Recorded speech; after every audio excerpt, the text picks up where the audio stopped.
നിങ്ങൾക്കറിയാമോ, ഈയിടെയായി നമ്മളൊരു വാർത്ത കേട്ടു. ചൈനയുടെ ദീർഘദൂര മിസൈൽ തൈവാൻ്റെ കണ്ടിഗ്വസ് സോൺ വരെ എത്തിയെന്ന്. എന്താണ് കണ്ടിഗ്വസ് സോൺ? ഒരു രാജ്യത്തിൻ്റെ കടൽ അതിർത്തികൾ എത്ര തരത്തിലാണുള്ളത്?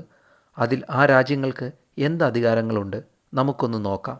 ആദ്യത്തേത് ടെറിട്ടോറിയൽ സീ, പ്രാദേശിക കടൽ. തീരദേശത്തിൽ നിന്ന് 12 നോട്ടിക്കൽ മൈൽ വരെ ഉള്ള സ്ഥലം.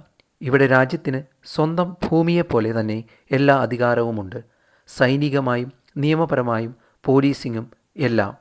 രണ്ടാമത്തേത് കണ്ടിഗ്വസ് സോൺ, സമീപ പ്രദേശം. ടെറിട്ടോറിയൽ കടൽ കഴിഞ്ഞ് 24 നോട്ടിക്കൽ മൈൽ വരെ. ഇവിടെ പൂർണ്ണ അധികാരം ആ രാജ്യത്തിനില്ല, പക്ഷേ രാജ്യത്തിൻ്റെ നിയമങ്ങൾ നടപ്പിലാക്കാൻ അവകാശമുള്ള മേഖല.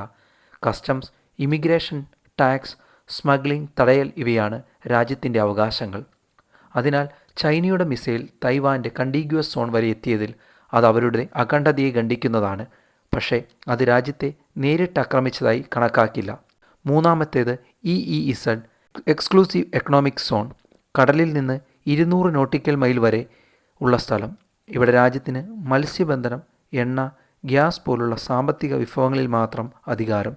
മറ്റു രാജ്യങ്ങളിലെ കപ്പൽ പോകുന്നതിന് തടസ്സമില്ല.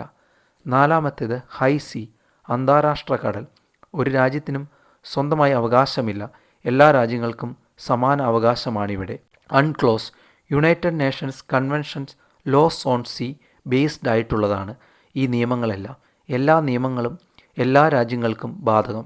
ചൈന തൈവാൻ്റെ കണ്ടിഗ്വസ് സോൺ വരെ മിസൈൽ എത്തിച്ചത് ഞങ്ങൾക്ക് ഇവിടം വരെ മിസൈൽ എത്തിക്കാൻ കഴിയും എന്ന സ്ട്രാറ്റജിക് സന്ദേശമാണ് നൽകുന്നത്.